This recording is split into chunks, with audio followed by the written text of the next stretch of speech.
Chairman George, at makukulong ka na ng habang buhay.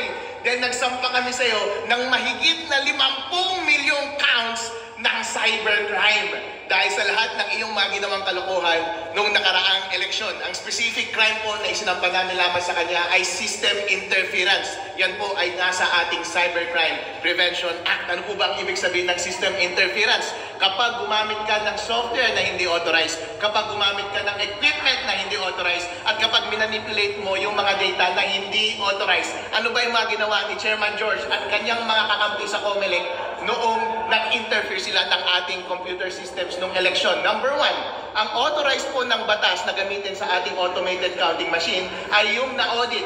Ang na-audit po yung version 3.4. Ano ang ginamit niya?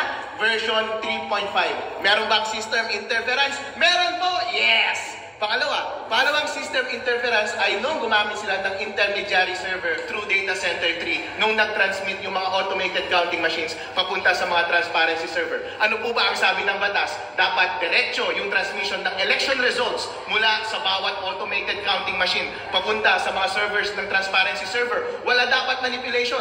Pero inamin mismo ni Chairman George Garcia na nakialam sila sa gitna. Minamanipulate nila lahat ng election results, kinokolate nila at pinapadala nila every 15 minutes. Malinaw na malinaw, umamin na kaagad, napakadali na kaagad ang trabaho ng NBI. Pasok na kaagad sa system interference pagdating sa transmission. Pangatlo po, umamin pa rin siya ng pag-delete ng mga election results, in particular 5 million votes. Inamin niya po yan sa media na after may ipadala yung mga election results na 5 million, didelete po niya iyon. Pag-amin po ba iyon ng system interference? Opo. Bakit po mahigit 50 million counts ng system interference ang isinampa namin kay Chairman George Garcia laban sa kanya at kasama ng kanyang mga kakampi? Dahil po, sa paggamit ng software, kada shoot mo ng balota ay isang pag-operate po yun ng software. Kaya kapag gumamit ka ng maling software, kada basa ng isang balota, isang instance po yun ng system interference. Ilan po ba ang nakast na balota sa ating bansa nung nakaraang eleksyon? Mahigit na 50 million votes. Kaya Chairman George Garcia, 50 million counts of system interference ang inyong ginawa. Ganon din po sa transmission. Ilan po ba ang ating makina nung nakaraang eleksyon? Mahigit 100,000 automated counting machines. And kada transmission from the machine papunta sa mga server ay isang instance ng transmission. At kapag pinakialaman nila ang kada instance ng transmission, isang instance po yan ng system interference. At ganoon din po yung pag-delete nila ng 5 million votes. System interference po yan. Kapag titignan po natin ang Cybercrime Prevention Act, ang parusa po dito sa bawat system interference ay mahigit na 6 na taong pagkakakulong. Chairman George Garcia, habang buhay kang makukulong. Hindi na ikaw ang magiging leader ng COMELEC sa 2028. At ang multa po na ipapataw sa inyo, kada count ay 200,000 pesos at mas mahigit pa. At kaya kung totoo po, yung mga sabi-sabi na nabayaran ng COMELEC ng napakalaking milyon-milyones at bilyon-bilyon nung nakaraang eleksyon, kulang pa yung pera na iyan para sa pagbayad ninyo ng multa kapag na-convict kayo sa lahat ng counts na ito na isinampa namin dito sa NBI. Lahat po ng ito ay ginagawa natin para hindi na po maulit yung dayaan sa 2028 na baka siya pa rin ang uupo as chairman ng COMELEC. Tandaan po natin, ang tenure ng mga COMELEC commissioner ay rolling 7 years. At siya pa rin siguro ang uupo sa 2028. Mga taong bayan, gusto nyo pa rin bang si Chairman George Garcia ang mag-lead ng COMELEC sa susunod na eleksyon? Wag na po! Gusto nyo pa rin po ba ng dayaan? Wag na po! Kaya po namin isinasampa itong kaso na ito para makulong na po siya at hindi na po siya ang maging chairman ng COMELEC sa susunod na eleksyon. Tandaan po natin na ang gravamen ng case ng system interference ay basta nag-interfere ka. Hindi na mahalaga na yung pag-interfere mo ay para magtanim ng daya o hindi. Sa totoo lang po, napakadali ng trabaho ng NBI ngayon kasi inamin na lahat ni Chairman George na nag-interfere siya sa software at nag-interfere siya sa equipment sa pamamagitan ng mga intermediary server at pag-delete ng mga data. Kung meron mang dayang ginawa o hindi, hindi po yun ang mahalaga. Ang gravamen po ng krimen ay nag-interfere ka. Nakialam ka na hindi naman dapat. And that simply merong dahilan para i-prosecute na kaagad criminally itong si Chairman George Garcia at ipakulong na siya habang buhay dahil mahigit na 50 million counts itong kaso na ito. Sa totoo lang po, napakadali ng trabaho ng NBI ngayon dahil lahat ng ebidensya po ay nasa media na. Inamin lahat ni Chairman George ang lahat ng interference na kanyang ginawa. At kasama namin ang napakaraming pari, mga bishop at napakaraming general. Ibig sabihin, kampi namin ang Panginoong Diyos at ang militar sa ating bansa. Nagkaroon ba ng dayaan noong 2025 elections? Nagkaroon ba ng nakawan ng boto ng sambayanang Pilipino? May mga very disturbing signs. At yun po yung gusto natin malaman sa kaso na sinampa natin ngayon. So, a group of bishops and retired generals and civil society leaders nagsampa po ng complaint dito sa NBI dahil gusto nating malaman ang katotohanan. May tatlong allegations po tayo essentially. Una, kasi yung certified and audited na software program na 3.40 na dapat i-install sa lahat ng automated counting machines in all precincts nationwide, pinalitan nila ng unaudited and uncertified program 3.50. Yun pong una. Pangalawa, nasa batas kasi required na lahat ng election returns galing sa ACMs, counting machines, sa lahat ng presinto nationwide, dapat directly na ipapadala yan sa COMELEC Central Server at sa 5 transparency servers tulad ng PPCRV, Media, NAMFREL at yung dominant political parties. Pero hindi ganyan ang nangyari. Pinadaan nila sa isang intermediary server or system doon sa Data Center 3. At ito yung unang tumanggap ng proseso at ng consolidate ng election results data bago pinadala sa PPCRV, sa NAMFREL, sa Media at 2 dominant political parties. So, gusto nating malaman, nagkaroon ba ng alteration or manipulation o dayaan? So, that's why po, in-invite natin ang itong NBI na pwede bang imbestigahan ninyo para malaman natin ang katotohanan. So, yun ang po, Chairman George Garcia, hindi po lahat ng Pilipino ay bulag at takot at natutulog. Mahaba po ang kamay ng hustisya. Kung may ginawa po kayong kalokohan, maabot at maabot din po kayo ng kamay ng batas at mapapaisalalim kayo sa batas at hustisya ng ating bansa. So yun ang po, no? Ito po, si former president ng Financial Executive of the Philippines, no? Si Franklin Isaac, may gusto siyang explain sa inyo. Pagbigyan mo natin siya ng pagkataon. Maraming salamat, Alex. Harold. Kami po yung sa unang-una po, ang PNP trio po na form namin, si General Ellis at si Gas. Nag-umpisa po kami noon at nag-iimbestiga po kami. Ang naging problema po namin noon, hindi namin makuha yung mga data. Kaya nag-file kami ng case after case hanggang nag-mandamus.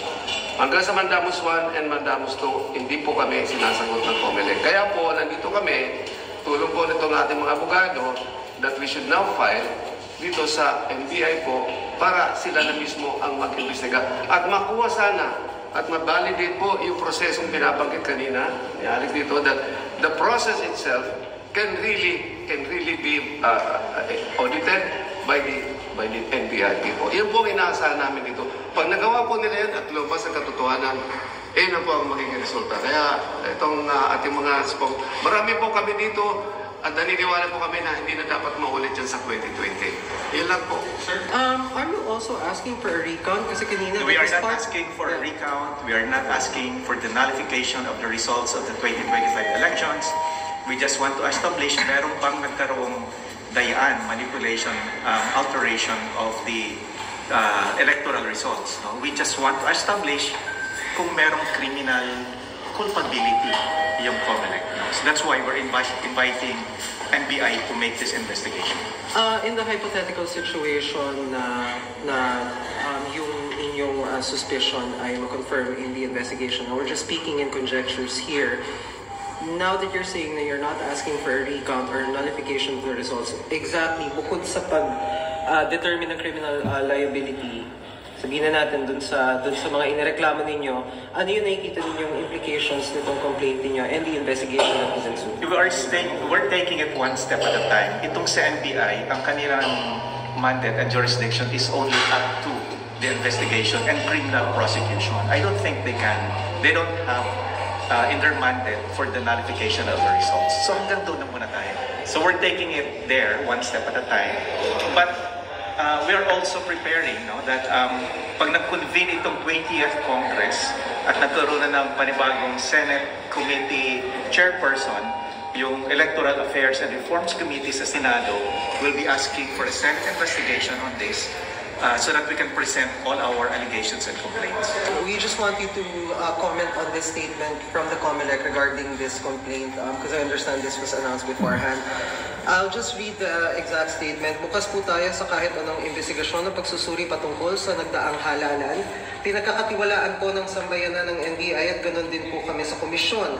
Lahat po ng mga binabanggit nila ay matagal at paulit-ulit na po naming nasagot at pinabulaanan. Masasabi po namin sa pangkalahatan ay naging maayos, matapat, bukas, tahimik at kapani-paniwala ang resulta ng halalan. Ito ay pinapatunayan mismo ng mga grupo na nagmasid at sumubaybay sa halalan tulad ng PPCRB, European Union, iba't ibang embahada, simbahan, paaralan at mga pampubliko at pribadong organisasyon ng bansa. Ang mga ganitong hindi pagsang-ayon o salungat ng paninindigan ay atin pong inaasahan bilang isang larawan ng malusog na demokrasya. End statement. Sir, your comment on this? Hindi totoo yan. In fact, distortion of the truth. Yung simbahan actually is questioning the results of the elections. At ang CBCP, maraming bishops who are actually questioning the results of the 2025 elections. The President of Caritas Philippines, the Vice President of Caritas Philippines, kasama natin sa complaint na ito. Dito sa anti-complaint na final natin ngayon. Pangalawa, yung sa EU, alam niyo po, there was already a report na nirelease ang EU. They are actually questioning the transparency and integrity of the results of the 2025 elections. So hindi po totoo na sinasabi niya na sinusuportahan na malinis at may integridad at credible yung naging resulta ng 2025 elections. Gusto ko lang sabihin, dagdag, kasi kanina doon tungkol sa Mandamus, may pending petition tayo sa Korte Suprema. Ito naman concerning doon sa legal compliance implementation of Section 31 of 9369. Kasi itong Section 31, RA 9369, sinasabi po doon, yung manner of counting sa precinct level dapat po ay manual. Manual po. Hindi po ini-implement ng COMELEC yan. So, ang ginawa ko natin, umakyat tayo sa Korte Suprema, pending po ang petition natin ngayon dyan, to implement Section 31 of 9369. Ibig sabihin po, manual counting sa lahat ng presinto po. Electronic ang transmission, ang canvassing, pero manual counting sa precinct level. Ibig sabihin po, ang effect po nito, this is a hybrid election. Napaka-specific po, napaka-klaro po ng provision po na yon sa RA 9369, which is the amended law on automated election law system in the country. Are you open to the possibility na baka mag-recount ito kung sakali? I mean, now that you're not asking for recount. We are not yet there. We are not yet there. No? But anything is possible. We just want to establish the truth right now. We